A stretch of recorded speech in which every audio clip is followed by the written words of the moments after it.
Namaskar.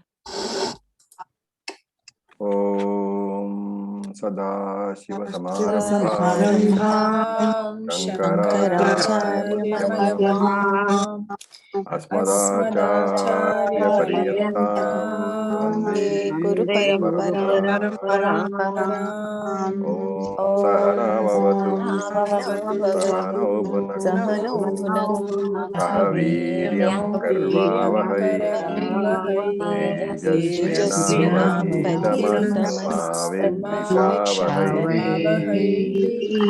Om Om Shanti Shanti Shanti Shanti. Hari Om. So, continuing with where we left off, we are now at I think verse number 47 we will do today. So please unmute yourself and we can chant that. Somebody's mic is on. Would you please put on earphones? I'm getting feedback. Okay. So, Sri Bhagavan Uvacha. Shri Bhagavan Vacha Karmanyevadikaraste Karmanyevadikaraste Ma phaleshu kadachana Ma Phalesu kadachana Ma karma phala heturbhu Ma karma phala hetu Mate sangostava karmani Mate Sangostava Sangostava Karmani. So I've just muted all of y'all. Let's look at the grammar portion first. So karmanye vadikaraste is karmani eva adhikaraha te. Breaks into 4 different words. A sentence actually. Karmani eva adhikaraha te. Then ma phaleshu kadachana. Ma karma phala hetuhu bhuhu mate sangaha astu akarmani. So sangostva karmani has to be broken up carefully. Sangaha akarmani astu. And the anvaya is karmani evate adhikaraha, comma, or you can reword it. Te karmani eva adhikaraha. Te has to be understood as tava, yours or you. Phaleshu ma kadachana, full stop. Karma phala hetuhu ma bhuhu, full stop. Akarmani te sangaha ma astu. Akarmani te sangaha ma astu. So te karmani eva adhikaraha. Te, you, karmani eva, in doing action only. Adhikaraha. Adhikaraha here is to be taken as control. So you have control over only the actions. And ma kadachana, never ever, phaleshu, in the results of the action. So very important verse, very important sentences. Te karmani eva adhikaraha. You have control only over the actions. Ma kadachana phaleshu. Never on the results of the actions. Then ma bhuhu. Do not take yourself karma phalo hetuhu as the cause of the action. Do not take yourself karma phala hetuhu as the cause of the result of the action. Karma phalam, result of action. Hetuhu, cause. Ma bhuhu. Do not consider yourself as the cause of the result of the action. At the same time, tava or te Akarmani sangam ma astu. At the same time, te, you, akarmani sangaha, attachment to non-action, ma astu. You should not have. One of the most important verses of the Gita, outlining the entire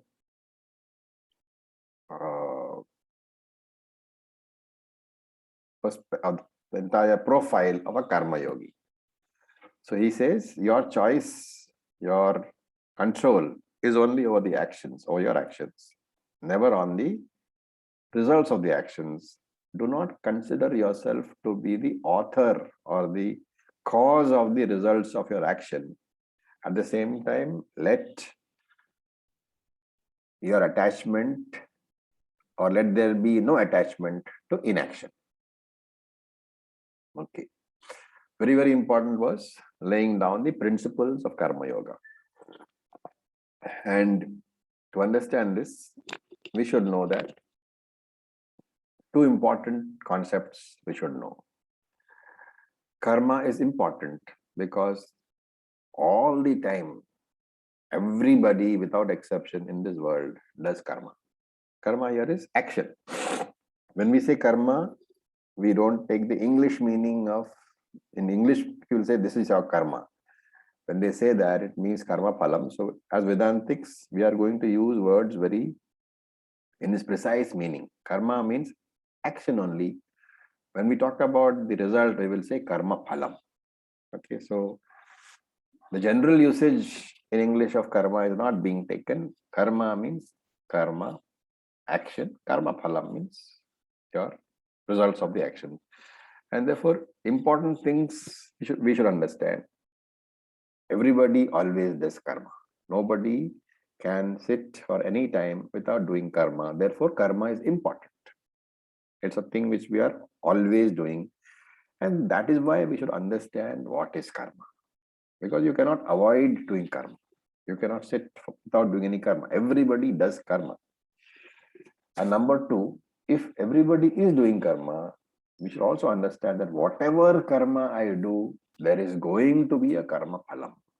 There is always going to produce a result. Every karma produces a result. Therefore, karma is important. Karma phalam is also important. These two things are always going to be present in my life. I am always a karta, doing karma. I am always a bhokta, experiencing the results of my karma. So, kartra, bhoktra attitude is always there. And if I have to be a good karma yogi, I should understand both karma and karma phalam. My attitude towards both karma and karma phalam should be healthy. Without a healthy attitude, I cannot be a karma yogi. And for a healthy attitude towards karma and towards karma phalam, I should have what? A correct and proper understanding of karma as well as karma phalam. Because our attitude towards anything depends upon your understanding of the thing. Very often, when the attitude is intemperate, it's only because our understanding is not proper. And therefore, without cognitive changes, attitudinal changes are not possible. So what primarily matters is cognitive change. Cognitive change, the change in understanding is the foundation for any attitudinal change. So by cognitive change, what do we mean? Change in the understanding of something.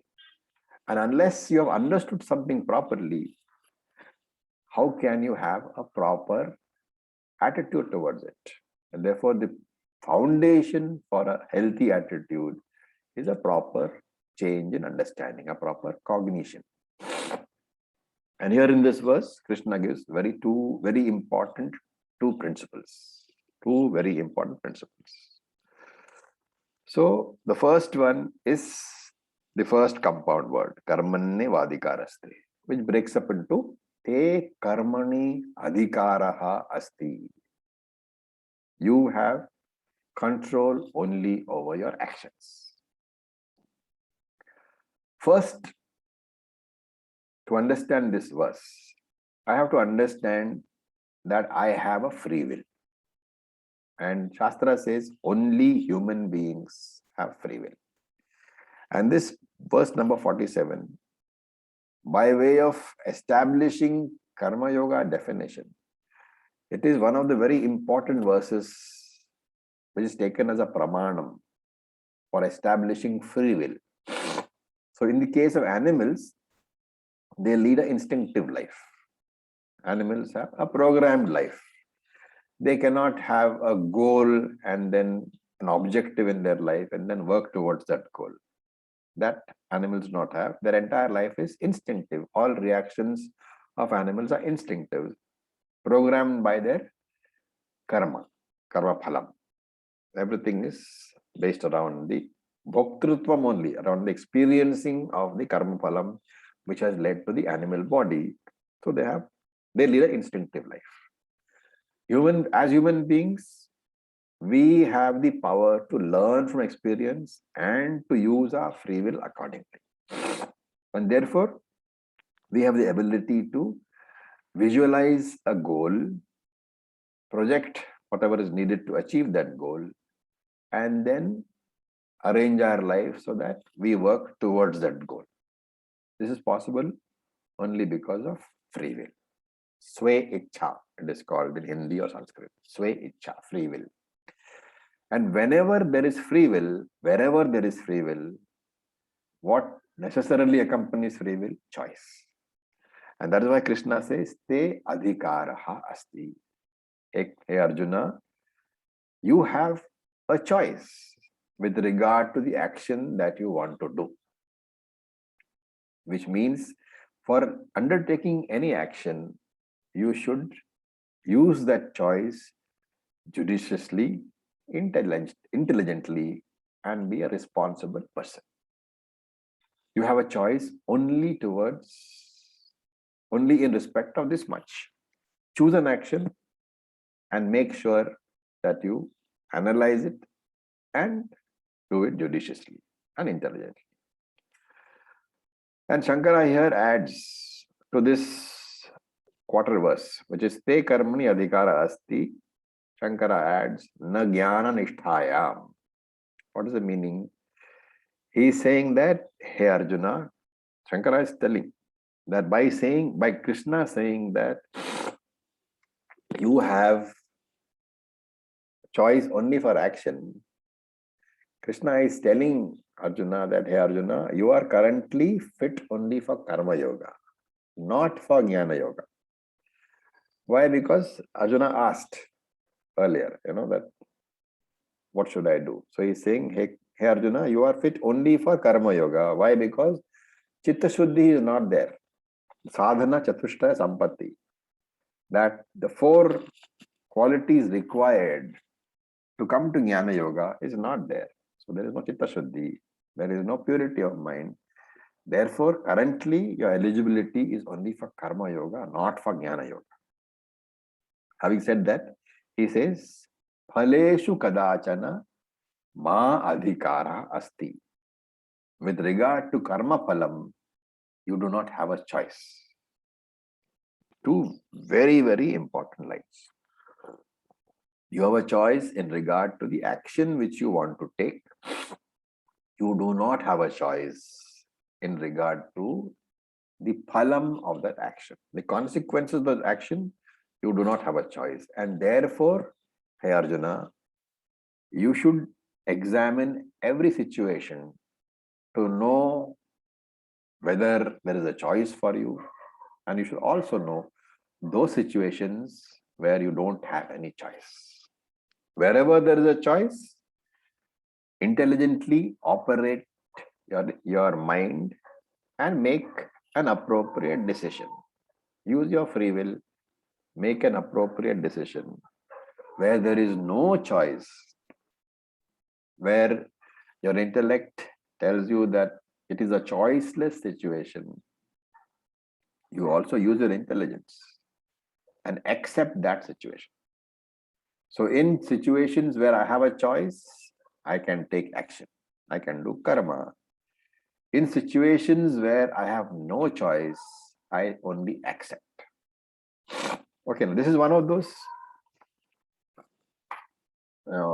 very misunderstood concepts about Vedanta, where people say that it is fatalistic.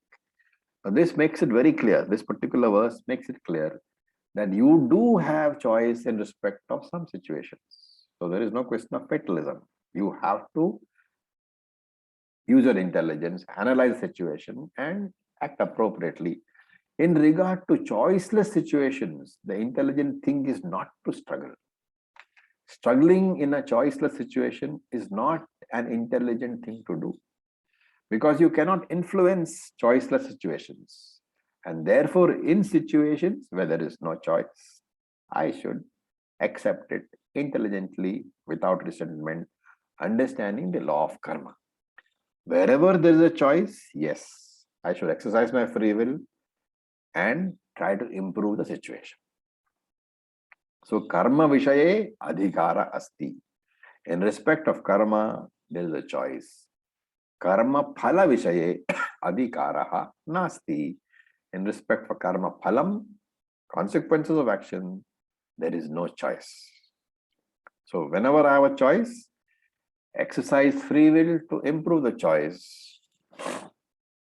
At the same time, whatever the results are, be intelligent enough and strong enough to accept the result. The important point is, with regard to the result, I do not have a choice. Now again, this statement where Krishna says that ma phaleshu kadachana, you should not interpret it as I have no choice at all. You should interpret this, I do not have total control with regard to the result. Right? Why? Because it is the usage of my free will, the usage of agami karma, which contributes towards the result. And here, a very, very important aspect of karma is that whatever is the result of a karma is not 100% influenced by your karma. This is the understanding which a Vedantic should have, Vaidika should have. My karma phalam is not 100%, 100% decided by my karma. There is another contributing factor, which is my prarabdha karma. So there are two contributors: free will, which we call agami karma, and fate, the English word, or luck, which we call prarabdha karma. Therefore, the result of every action is always a conflict between prarabdha karma and free will, agami karma. Right? Whichever is stronger will decide the fate of your action. Right?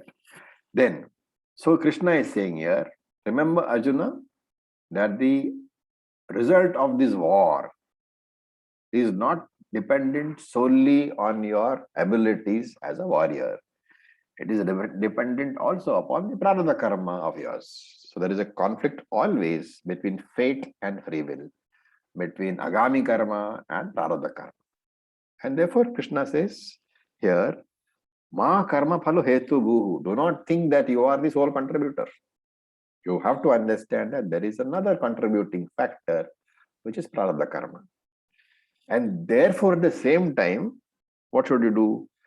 Do not have te akarmani sangahana ma. Do not stop doing action. So many things, many ideas are conveyed. One is that you have a control only over your own action. Number two, you do not have total control over the result of the action. There is another contributing factor, which is your prarabdha karma, about which you do not know also, and therefore you cannot influence. And having understood this, don't become fatalistic and say, oh, everything is decided by prarabdha karma, therefore why should I do any action? So therefore, do not stop your actions. Continue to do your action. Continue to do karma. It is very, very important. What is the important is also the attitude towards the karma phalam. Be prepared for any type of result, positive, mixed, negative. Karma phalam can be positive, karma phalam can be negative, karma phalam can be partially negative, partially positive, because it is not determined by you alone, but it is determined by prarabdha karma also. Therefore, strengthen your mind, have the mental strength to accept any result.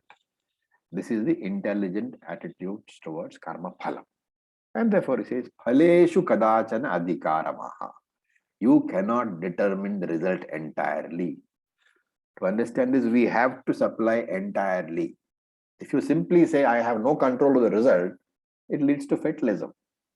It leads to the understanding that whatever I do, however well I do something, only if my prarabdha karma is positive will I get it. This is not what we are saying. We are saying both prarabdha karma as well as your own karma, agami karma, which is your free will, your activity, your actions, how much thought you have put into action, how much preparation you have made for your actions. It is the combination of both these that determine the final result. Shankara gives a very special meaning to adhikara in his commentary. So he says adhikara can be taken as trishna, desire. So the word can be reread, the verse can be reread to say, may you not have a desire for the karma phala. And of course, Shankara here, when he says karma, he means Vaidika karma, karma which is prescribed in the Vedas, which we have seen earlier as Nitya and Naimittika karma. Why does he say this? Because what is the result of Nitya Naimittika karma? When you do Nitya Naimittika karma, which is Vedic karma, what is the result? Chitta Shuddhi. Chitta Shuddhi, which is the result of Punyam. Punyam. So Nitya Naimittika karma, which is the karma prescribed by the Vedas, the direct result is Punyam. Depending up, and that understanding is necessary over here. Okay, I'll explain further. The direct result of any karma is only papam or punyam. Okay, whatever you get is an encashment of that. So don't say that Naimittika karma phalam is chitta shuddhi. How? I'll explain. Nitya karma, Naimittika karma, all karma gives only punyam or papam. Now, since Nitya and Naimittika karma are prescribed in the Vedas, they are Veda mandated karma. Prescribed in the Karma Kanda, the Purva Bhaga of the Vedas, they will give you Punyam only. Because Veda will never prescribe any activity to give you Papam. Because they are meant for your good. Therefore, since Nitya Naimittika karma is prescribed in the Vedas, by doing that karma, you will get Punyam. Now, Punyam is of two types, Sakama, Nishkama. So, when you have a desire for the fruits of your action, that Punyam will help you achieve your desire. Okay. For example, I am doing Putra Kameshu Yajna. It's prescribed in the Vedas for the purpose of having a child. Okay. I don't have a child, so I do Putra Kameshu Yajna. You cannot say now that I will get Chitta Shuddhi from that. Right? Because that Putra Kameshu Yajna, it is going to give me Punyam. Now I have done a Sankalpa before the Yajna, that I am doing this Yajna for the purpose of getting a child. So that Sankalpa is expressing my desire for the fruits of the action, of the karma of that particular Yajna. And therefore that Punyam, which is generated by the Yajna, the Putra Kameshu Yajna generates Punyam for me. Right? And because of the Sankalpa which I have done, that Punyam converts into having a child. So one step away. The direct The direct consequence is punyam or papam. Depending on your sankalpa, that sankalpa gives you the fruit which you have. So, sakama karma it is. The yajna is sakama yajna, with desire. Sakama means with desire. With desire for a child, I have done the yajna, I will get a child. And that child is possible because of the punyam generated through the yajna. Okay. Then there is nishkama karma. Nishkarma yajna also. In that yajna, I don't make a sankalpa. I don't desire the karma phalam, so I don't make a sankalpa. What happens? Karma, remember, has to be accompanied by karma phalam. There are two sides of a coin. Wherever there is karma, there is going to be karma phalam. And if I do not express the sankalpa for a specific worldly object, that karma will not be able to remain, that karma cannot remain without giving karma phalam. So it gives punyam again, and that punyam, because it is not being encashed for a worldly object by having given a sankalpa, right? Karma gives only punyam or papam, but we are talking about punya karma over here. And therefore, this karma which I have done, this Vaidika karma which I have done, has given me punyam, but I have not expressed that sankalpa at the beginning of the yajna. So, there is no specific worldly objective for which that punyam is going to be utilized.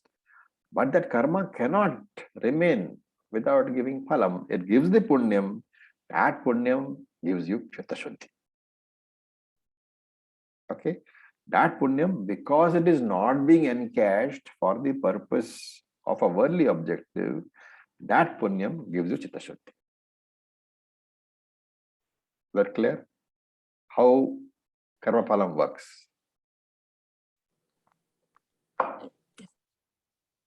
Okay. Then is the word kadachana. Kadachana is very important. And here, of course, Shankara does not explain the word kadachana in his commentary, but other sub-commentators are there. So they explain. There are sub-commentators who comment upon Shankara's commentary. They are called sub-commentators, tikas, right? So they explain that kadachana is a very important word. Kadachana means ever. So you should not have a desire for something, for the worldly object, before the karma, during the karma, or after the karma. There should be no desire for the specific worldly karma phalam. That is why kadachana. So karma yogi, therefore, you do not desire the karma phalam. And therefore he is saying that, hey Arjuna, these are two types of punyam. Sakama punyam is there, nishkama punyam is there. You can choose whichever type of punyam you want. If you express a desire through a sankalpa, the result of the punyam becomes material benefit. If you do not express a sankalpa, the result of the punyam becomes spiritual benefit, which is chitta shuddhi. You can choose whether you want material benefit or spiritual benefit. You cannot have both out of one karma. You have to choose one. And of course, we have to remember that every time that I make a sankalpa for material result, I am only strengthening the bond of anatma. I am only strengthening my attachment to the body, mind, sense complex. So every material benefit that I ask for in any prayer, in any yajna, it only strengthens my body identification, which I call deha abhimanam. So my deha abhimanam is nourished every time I pray and ask for a material benefit. This you must remember. So it is better as a karma yogi not to ask for material benefits, not to make a sankalpa at all, knowing that if you don't make a sankalpa, that karma cannot remain without giving you result, and therefore you will get spiritual benefit by way of chitta shuddhi, which will bring you to jnana. Then the next second line, ma karma phala hetuhu. Remember that you are not the giver of the karma phala. Hetu means the giver, the reason, the cause. The cause of the karma phalam is who? It is karma phala data only. That is Ishvara only. And here, karma phalam can mean material gain. So whatever you are doing, please do not have material gain as your objective, because there can be failure. That is one interpretation. The other interpretation is that if you think that you are the karma phala hetu, that you are the cause of the karma phalam, then that is the cause of material punyam, worldly results. And every worldly result always gives you only samsara. Therefore, the other interpretation is, please do not make yourself the reason for samsara. You are already experiencing samsara. By asking for worldly results, please do not strengthen that bond of samsara. So, of course, if you look at Shankara's interpretation in his Bhashyam, by karma he means only purely Vaidika karma. But for our purposes, we can look upon it as any karma, any worldly karma or any Vaidika karma. So you are seeing here that we are giving two interpretations. We are given two interpretations for each line. So they are not contradictory. One interpretation is for the beginner, and the Shankara interpretation is for the person who is more advanced. So you start with the beginning interpretation, and later on you go to the advanced interpretation. So here, beginning interpretation is that do not ask for worldly results because they won't give you chitta shuddhi. The advanced interpretation is that don't make yourself the cause of samsara. You have enough samsara as it is. And of course, the last quarter, akarmanihi sangama, ma akarmani sangaha. At the same time, do not think that your actions are a waste and therefore stop doing karma. Because your action is very, very important. But at the same time, be aware that the results, the karma phalam, may not be up to your expectations. Why? Because there are two forces acting. One is agami karma, my free will, and one is prarabdha karma. I do not know what is the strength of the prarabdha karma. Therefore, the results may be positive, the results may be completely negative, or I may have mixed results. So what should I do? The choice is for me to choose my actions properly and do them with as much diligence as possible. But once having done the action, once having completed the karma, I must remember that the karma phalam is no longer in my hands. Because prarabdha karma, in the activity of prarabdha karma, the direction in which your prarabdha karma will move, that is not in your hands. In your hands only, you have choose the action properly, make adequate preparations, do it intelligently with full concentration. That is all that you can do as a karma yogi. So for karma, that is what he means by saying karmani va adhikaraste. You have full control as far as the action is concerned. Once the karma is done, the whole your part in that karma phalam is over. The agami karma has been done, hopefully with free will and with intelligent mind, directed mind. Then it shifts to the whole scene of action shifts to the karma phala data, to Ishvara. He decides what is the result going to be in terms of karma phalam, what is going to be in terms of your prarabdha karma also. And we don't know what is the prarabdha karma, so we cannot anticipate what is the result. Okay. Now, another important concept over here,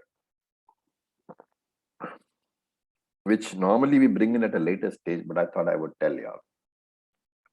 In case of nitya naimitika karma, omission of doing that karma is said to result in a special type of papam. What is the papam called? Pratyavaya papam. Pratyavaya papam. Okay. So the normal understanding is, if I don't do duties mandated by Veda, which are nitya karma and naimitika karma, that omission results in a special type of papam called pratyavaya papam. What should be the understanding of pratyavaya papam? Because do you see the contradiction over here? When I don't do something, I am getting papam. Is there a contradiction? No. You are not doing any karma. doing. We are asked to not do karma. Only action can give result, right? Only karma can give karma phalam. And therefore the contradiction here is what? How can I get pratyavaya papam, which is karma phalam, when I have not done any karma? That is the question. How would you answer? Because taking the decision not to do it is also an action. Supposing I have forgotten. I have not decided. I have forgotten.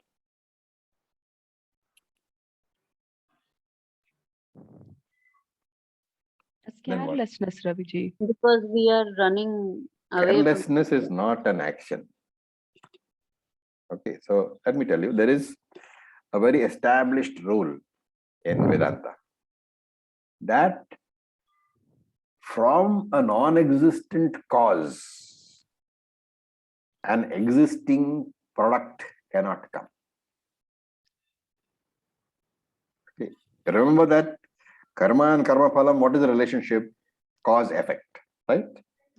Karana karanam, karana karyam. That is the relationship between karma and karma phalam.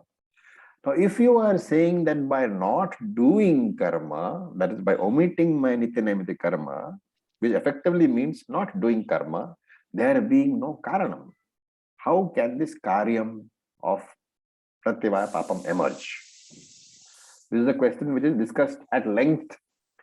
And when we do further, studies, and especially in the 18th chapter and Upanishads and all, we'll discuss this more. But briefly, let me tell you that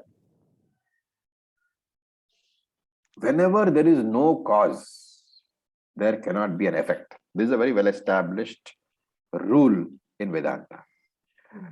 And they give examples. Supposing you say that no, from a non-existent cause, you can have an existing product, then you can extend the rule to say that from a non-existent cooking kitchen, I must get my food. It is the same logic. There is no cause, but I've got a product. That law should apply everywhere. And therefore, I should be able to get milk without having a cow. I should be able to get fruits without going to the market. The same rule. So logically, a non-existing, a karanam which is not there cannot give you a product. And therefore, one has to explain that what exactly is meant by pratyavaya papam. So the simplest way to explain is a daily activity which we all do. We all sweep the house, right? What happens if you don't sweep the house? It remains untidy. What is Dust it? accumulates. Dust accumulates, right? So that is a very good example. I am not sweeping the house, which is a non-existent action. Because I am not sweeping the house, dust is coming. Is that a correct statement? Yeah. Anybody wants to think about it? The dust will come whether you sweep or you don't sweep. Very good. The dust, the source of the dust, the karanam for the dust is the karyam, product, right? The karanam for the dust is not your non-sweeping. The karanam for the dust is the external environment. The external environment produces the dust. Your daily sweeping makes sure the dust is not there in the house. And if you don't sweep, that non-sweeping, now this is Vedantic, okay, this statement is Vedantic. That non-sweeping is not the producer of the dust. That non-sweeping is the revealer of the dust which is accumulated. Does it make sense? True.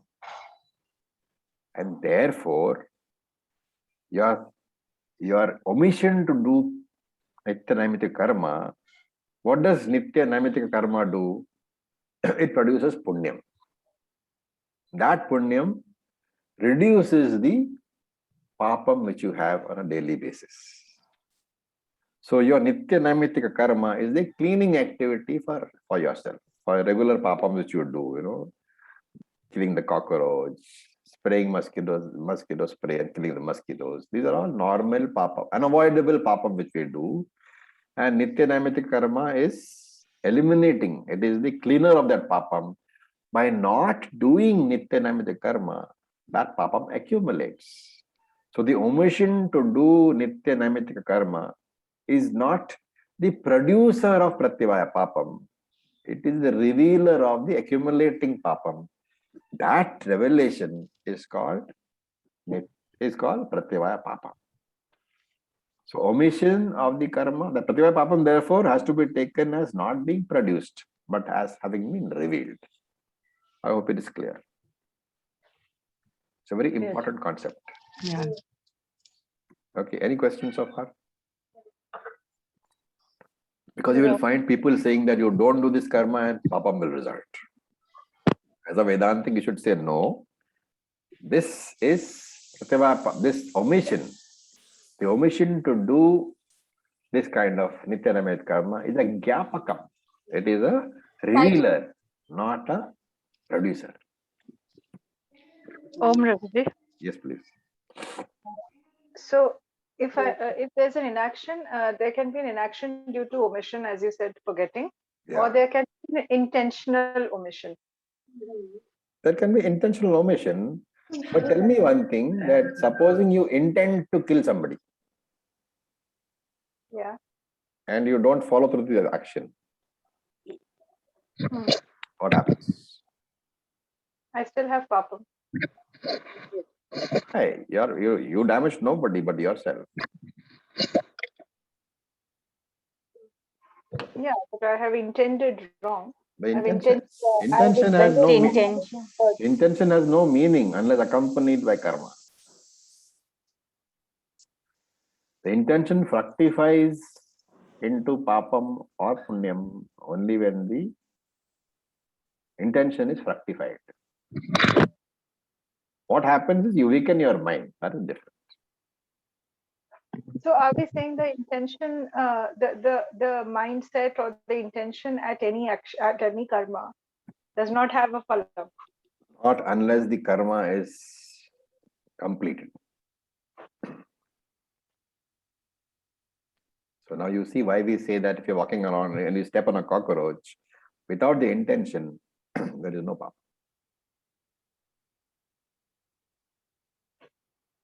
No, I'm saying there is intention, but as you said, it did not follow up with the papam. So you want to step on the cockroach, but you don't move. What happens? Only your mind is affected. Why we say don't think bad thoughts is because ultimately it weakens your own mind. Continuously giving into bad thought weakens your mind. At one point of time, you will convert that into action. Okay, and here remember the Pratyavaya papam concept is largely in the area of Vaidika karma. For example, you can take normal duties. You are what you call moving on a highway, and you see an accident, and you don't do anything. You just drive on. You cannot say that won't give you papa, because you could have stopped and you could have saved, and you didn't. You didn't even make a phone call. Therefore, in the area of worldly duties, the interpretation is different. This Pratyavaya papam is used largely for Nitya Naimittika karma only. That distinction has to be extremely clear in your mind. You cannot use the Pratyavaya papam argument to say that, I will not do something which will help somebody else and therefore I will incur no papam. That is not correct. So Raviji, Yeah. not taking care of our children, not taking care of the parents, all does that lead to Pratyavaya Papa? That leads definitely to to papa. pratyabhaya papa. Because Yeah. you know that, Shunning or giving reasons definitely will lead to, isn't yeah, it? yeah, exactly. But remember that this argument can be extended further, you know. Hmm. The fact that you did not look after your children, Hmm. it didn't generate the punyam necessary to sweep away some of your papam. And that is pratyabhaya papa. Do you get the argument? Yeah. Because Yeah. you are not generating sufficient punyam to, you know, sweep away the papam, neutralize the papam. The papam is fructifying and affecting you. Yeah. Had you taken care of your children, had you taken care of your parents, that punyam would have definitely neutralized some of the papam. Yeah. So Yes. the argument can be extended further. Hmm. To simply say that, you know, if I don't do something, I have no papam is not correct. If you don't do something, that not doing is the revealer of the fact that you have not cleaned the papam. Like shunning away from our routine duties will definitely lead to pratyabhaya papa. You can simply say that, use the same argument I used. Shunning away from your duties did not generate the punyam necessary to sweep away your papam. Yeah. And Accumulated therefore, the papa. accumulated papam is now showing. Yes. Yes. That is pratyabhaya papa. Yeah. This argument, though it is strictly mostly used for Vaidika karma, it can be extended very easily to Laukika karma also. Yeah. Thank you, Ji. Thank you. So the next one we will not do today because it's a very important verse. So in case we have some 10-12 minutes left, and we can have any number of questions for that much time. But it's a very important verse. I would urge you to ask as many questions as possible. This is one of the basic verses setting out the definition of a karma yogi. So this verse, 48th verse and the 50th verse, these three verses together lay down the foundation of what is karma yoga. So each one of these verses we have to very carefully understand. Acharya, you used a Sanskrit term for the word revealer, for the phrase Yapakam. Yapakam is revealer. Okay, thank you. Ravisi, can I ask a question? Yes, please go ahead. So first one, just what you said that suppose someone I saw that came across some accident Yeah. and then I didn't take that person to hospital. So shall I extend it to that same rule as Yes. Pratabhaya? Yes.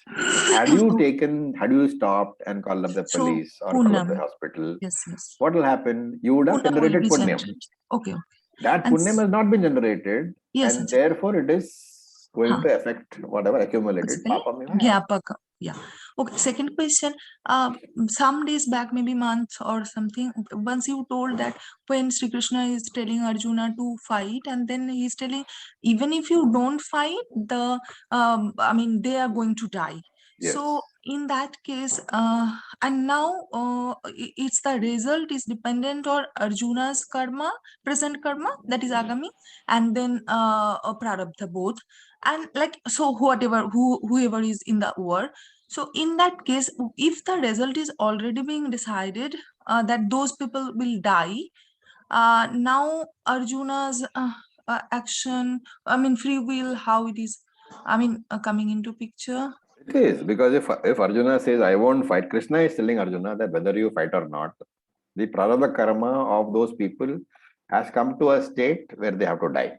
Okay. So whether you fight or not is irrelevant. If you fight, what will happen? That action of doing your duty as Kshatriya will generate punyam for you. Okay. But it is not going to affect that person. Okay. Thank you, Ajay. Right. Not going to affect the... What we are trying to say is that karma is a very involved net. In some cases, your action can directly affect the result. Yes. In some cases, you may think you are doing a great thing by not fighting Arjuna, but they are still going to die. Yes, thank you. Sir, in case of Sankalpa, so if it is done Sakama, but it is not for you, for someone else, what in that case? It is desire anyway, right? It is desire anyway. It depends on how much attachment you have. If you are doing it purely as not for somebody else, for the world, Loka Sangraham, then it is considered Nishkam. That is the way a Jnani acts. See, for example, I can say that let my daughter get, a promotion. Right? You are not doing it for yourself. But when that daughter gets a promotion, what happens to you? Feel You go. happy. So that is sakama, very much. Praying for, sorry. No, Praying please continue. Thank you. So praying for non-blood related Not like relatives, that. Not like praying for everybody. everybody. Yeah. So you remember one thing when you say sarve Bhavantu bhavantu Sukhina. sukhinaha, True. your daughter is also included. Yeah. You don't have to say sarve bhavantu sukhinaha and my pautri putra pautri also. That is not necessary. Yeah. It Sarve takes bhavantu care. sukhina is all automatic for everybody.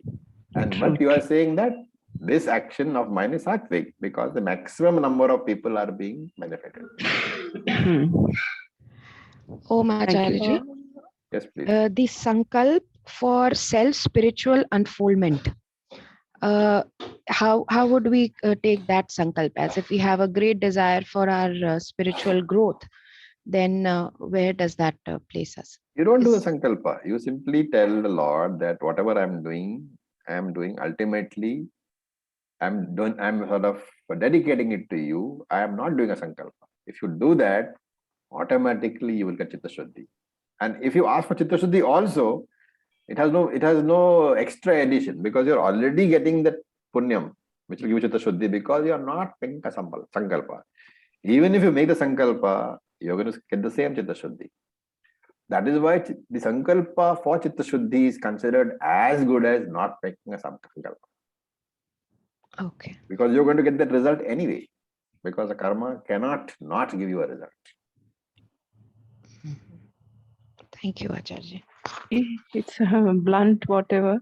When doing the Shodashobachara puja, if we do a puja without sankalpa, then will it reap the benefits? You will get Chitta Shuddhi. Oh, only Chitta Suddhi. The sankalpa, see, remember the puja generates punyam. The primary effect of the puja is to generate punyam. That sankalpa of yours decides how that, it's like a bank account, Okay. When the payee's name that you write, that decides where the bank account money goes. If you don't write anything or you write self, the money is yours. So in your So it's as good as doing a complete prayer without sankalpa is also going to reap us the benefits of Chitta Shuddhi. Oh, great. That's In really in nice. banking law, in banking language, a sankalpa free puja is equal to a self check. That's really great. Thank you, Ji. Thank you. So whenever we do a karma, the phalam is not only on our agami and prarabdha, it is also on all concerns agami. No. Your karma, the phalam is reaped by you.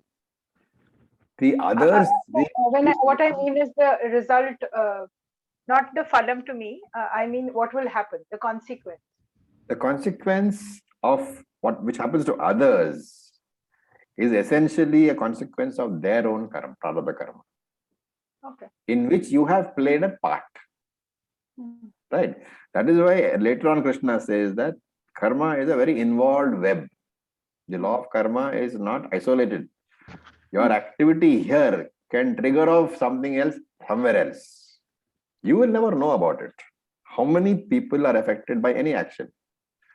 But when you talk about the what is being experienced by somebody else, you cannot attribute it directly to your action. It may be a contributory action of yours, but for them, there is the question of their own prarabdha.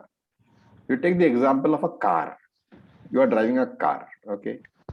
You, as let us say, you daydream for some time and you hit somebody. Now, you may say, of course, that directly consequence of my action. But in terms of prarabdha karma, law of prarabdha karma, his being hit, being injured, the pain of injury was due to him because of his own prarabdha karma. You are only the instrument through which it is delivered. Yeah. Remember, the instrument never accumulates papam. It's not the worldly thing, because you will be punished. Okay, if you hit somebody, you will go to court and you will go to jail. That is for your prarabdha karma. His injury, his days in the hospital, that is his prarabdha karma.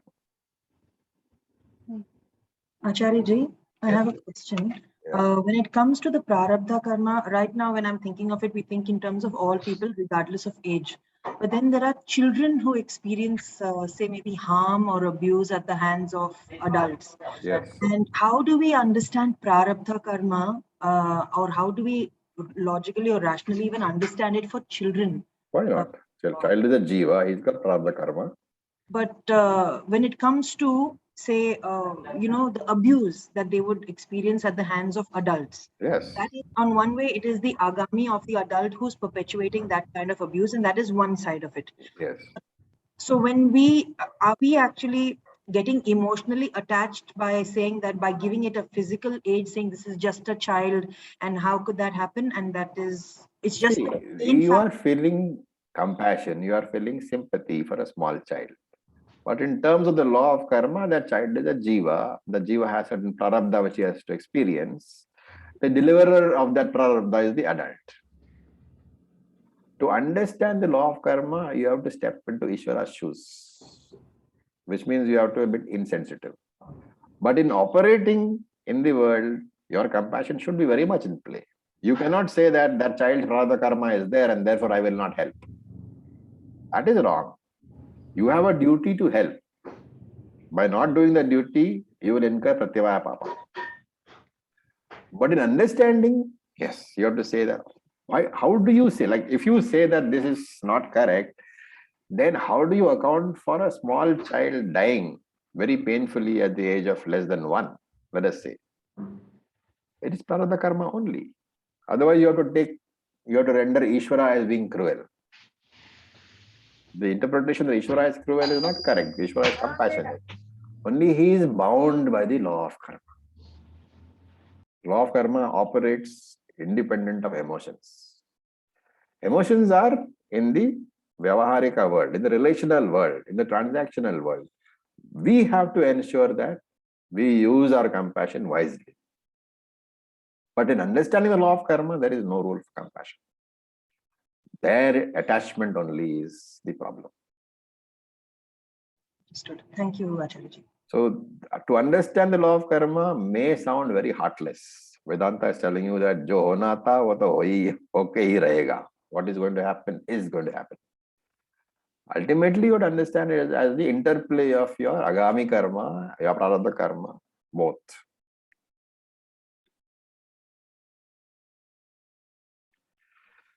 Acharya ji, Yes, please.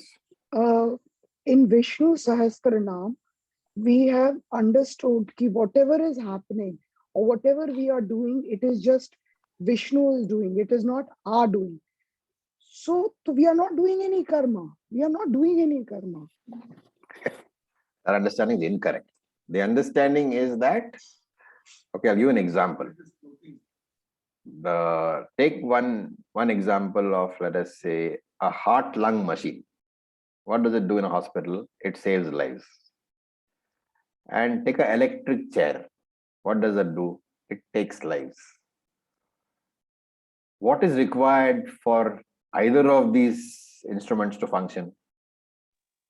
Electricity. So would you attribute the taking of the life as to the electricity? No. Is it that electricity does great papam when it takes a life and great punyam when it saves a life? No, it's like we are doing the karma. Sometimes like he's doing it. And because of a free will, like the virus. I'm asking you a question. In this, no, Deepa, you answer my question. In the question of the electric chair and the, what they call, heart-lung machine, what is the role of electricity? It is the use in which it is being put that decides the result. And what decides the usage? What decides that electric chair will kill and heart lung machine will save? What decides that? Quality and quantity of the electricity that passes. You mean to say if I put less electricity in the heart lung machine? No, it's because of the design function of the things. instrument. The Exactly. two different functions. Exactly. The functions belong to the instrument, never to the operator. The electricity simply enables the heart lung machine to function the way it is designed. The electricity simply enables the electric chair to function the way it is designed. And therefore, the papam or the punyam belongs to the instrument, not to the karanam, to the electricity. Similarly, if to answer your question, Vishnu, as you say, is the equivalent of the electricity. It enables your body-mind complex to function. Whether you do papam or punyam is up to you. It is not up to Atma. Vishnu is Atma over here. Atma enables the body-mind to function. The function is decided by you only, by the way you are designed. Om Acharya. Yeah. Sorry. The example you gave earlier about, for example, if there is a road accident, I hit somebody. Now the person who gets injured, we attribute that to his prarabdha. He got injured, he fell off, whatever happened to him. Correct. So I am the channel through which his Injury was delivered. Yes. Yes, that injury was delivered. So do I not incur any papa with this? For that, Yes. because what led to that? If you were negligent, then pratyavaya papam is there. Same argument we saw. If you are not negligent, there was no intention, then you have no papam. No, there is never an intent to cause an accident. Someone is driving along, accident happens. I mean, Yes, there is no papam when there is no intention. okay. You're going to put some of your ideas all on its head. Okay, some closely held ideas which you have, Vedanta is going to destroy over the next few weeks. Yeah, thank you. One question, Raviji. Yes. When it comes to it's always been running in my mind. When it comes to a gynecologist's duty, to conduct an abortion is papam is the Christian community.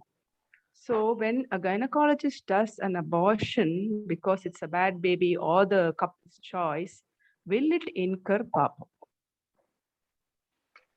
Okay, that's a very good question. Always grunts in my mind and it disturbs So the me. thing is, can you look upon that as the prarabdha karma of the baby? I do look upon that way because I'm not killing the baby. The parents want to. Sometimes medically it's an abnormal baby and we have to do that. That's different. So normal healthy babies, when they come up to us for medical MTPs, I keep counseling them for hours. Just go take time, 1 week, come back so that you decide, you don't go for hasty decisions. But sometimes they come back and say no. Yeah, so the point is here, you take a more practical view. If you don't do it, they will go to some quack and maybe the baby will die. They will also probably die. Exactly. That's what my professor said. It is your duty to listen to what the patients need. So I will not incur papam. You will not incur papam. That is fine. That's not a problem. So don't go by that. Thank you, Ji. Thank you so much. Okay, so with this, we'll stop here. Om Purnamadav Purnamidam Purnat Purnamudachyate Purnasya Purnamada Purnam Eva Vasishyate. Om Shanti Shanti. Om Tat Sat. Om Namah Shivaya. Thank you for your patience. Thank you. Have a great weekend, guys. Thank you, Acharya. Namah Shivaya. Thank you so much.